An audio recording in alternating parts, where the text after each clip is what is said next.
Hello, it's Monday, February 8th, 2021, and that means two things.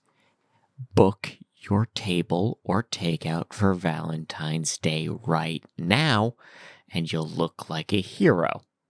And it's time for the lighting industry news brief brought to you by Keystone Technologies and their XFit area lights. These are energy-saving LEDs, modern low-profile designs, 3 housings with mounting, optic, and sensor options all across the board, plenty of controllability, 0 to 10 volt dimming right included, twist lock receptacles, dusk to dawn photocells are available, and motion sensors, very easy to install. Check these out at the link in the description. Thank you very much.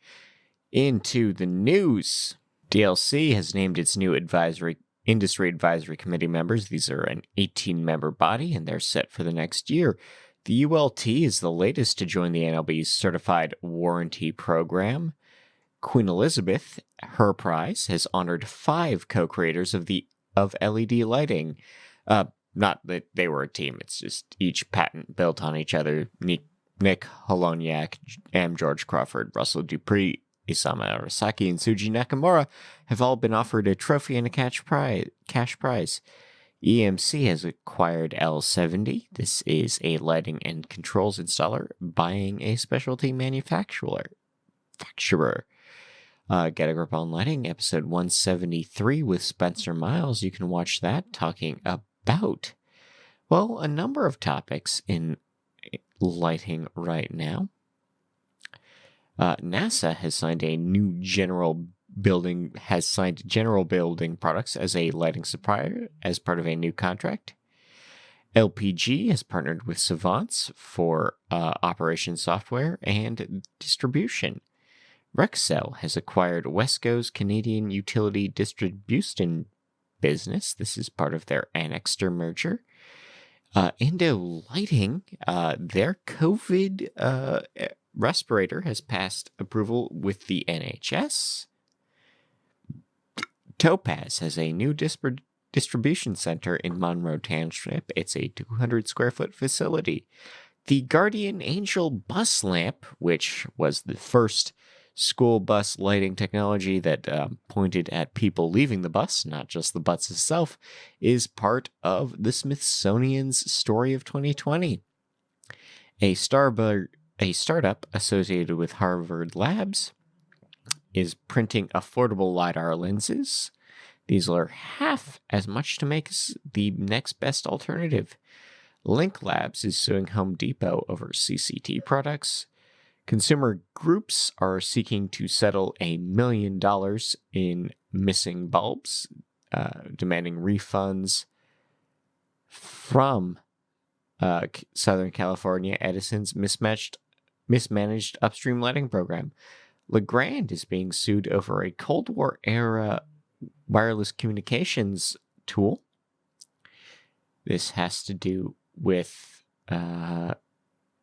31 suits from Castlemorn related to IEEE's 802.11b and IEEE's 802.11g protocols. A judge is upholding a $3 million ruling against Zhejiang Shengui. This is a case against the Sengled owner. Acuity can't certify its investor class. This has to do with an allegation of misleading statements on its financial health last year. In webinars, education registration is open. NLB's forum on UV, you can watch that right now. IES will be presenting a webinar on quality outdoor lighting on the 18th. And you can sign up for ArcLight right now. Early bird registration is open. Bill Brown will be representing wall wire custom guards from now on. Bell and McCoy will be partnering with Deco in Houston. Lightline is partnering with iStead in Saskatchewan. Sesco is partnering with the ESA, and MaxLight has named 4 agents in the eastern U.S. and Canada. In market predictions, the PoE device market will grow by 2% over the next 6 years. Hospital lighting will grow by 6% by the end of the year. Deep UV has a boom coming. there's $30 billion in growth in general lighting market. You have 80% of architectural LED will be sold across the commercial sector by 2031. Smart lighting will grow past $23 billion in market value over the next 4 years, and military lighting is set to grow by 5% in the next 3. In recommended reading, let's examine the chroma key. In recommended reading, we can examine chroma beam's role in the sporting event that shall not be named, Quark Stars Optics at the Kinder Museum, an education administrator's response to UVC and their hesitation, how industrial vision differs from the brain, why electrical contractors should learn smart controls, lighting solutions for a post-pandemic world, a profile on human-centric lighting for the near future, Sarah Erickson on reaping the benefits of diversity in her field of lighting design, a review of Second Sun's LEDs, and a question as to whether or not the vaccine will kill the current market for UVC. Vivint is joining Z-Wave. You can use room monitoring for a little more certainty in the office space. This is IoT and AV solutions on distancing. And Akamai will acquire Inverse. This is a cloud service group buying an IoT security consultant. In R&D, Allison Thayer addresses unpredictability in circadian systems. We can also discuss a Danish power station using its custom control setup to keep its people alert. Chickens are actually more sensitive to LED flicker and UV according to studies. And reading outside is better for your eyes based on contrast. Dark Sky News, Hilton Head, South Carolina, is going to limit beach lighting for the benefit of turtles. Valles Caldera National Park has been recognized as a dark sky preserve, and melatonin is an anti-tumor agent, according to Umercia. In local news, Saraland City will be buying, Saraland City's currently installed UV lamps let you peek on bathrooms. Not great. The mirror finish there, just not a good look. Alberta Business's energy savings program is now accepting applications. Warwick, Rhode Island will be replacing 9,000 streetlights as well as adding 190 more. Qualicum Beach, BC residents are complaining about their new streetlights. Chambers County will plan a $25 million highway lighting project. Albuquerque will be launching a smart building rebate program. Seattle has approved a new energy code for buildings, and Vermont Transit is testing UV disinfection. In Project Hacks and Weirdness, Wisconsin's Lighting Lab has sponsored Josh Bilicki. They'll be a secondary sponsor for NASCAR 2021. Opossums joined the growing list of marsupials that glow under UV light for reasons unknown. The Domino Sugar sign of Baltimore is switching to LED. This is an iconic neon sign growing up. And in things you can make, we have electric embroidery from Becky Stern, a plasma jet candle that you can make out of a Tesla coil, and a fiber LED lamp from Andre Erde, or a desktop dodecahedron, a fun little mirrored distraction with LED strips. In People News, Megan Carroll is now the VIP of IES NYC. Cree and/or Wolfspeed has appointed Marvin A. Riley to the board of directors. Shatter Shield has promoted Ken Ruzikia. Idoli has appointed Amar Malay as VP Sales. BirdX has a new president. Lucas Lighting has added Stephen Rogers as National Sales Manager. Jen Jakes is now the Director of Membership at the IES. And Heim Electric has promoted Ron Reinkowski to VP of Business Development. And, well, until next week, I've been Scott Wachter. This has been the Lighting and Industry News Brief brought to you by Nailed. Enjoy your week. Enjoy the music. See ya.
les cadras, à café ça, ou dans les bois. C'est comme ça.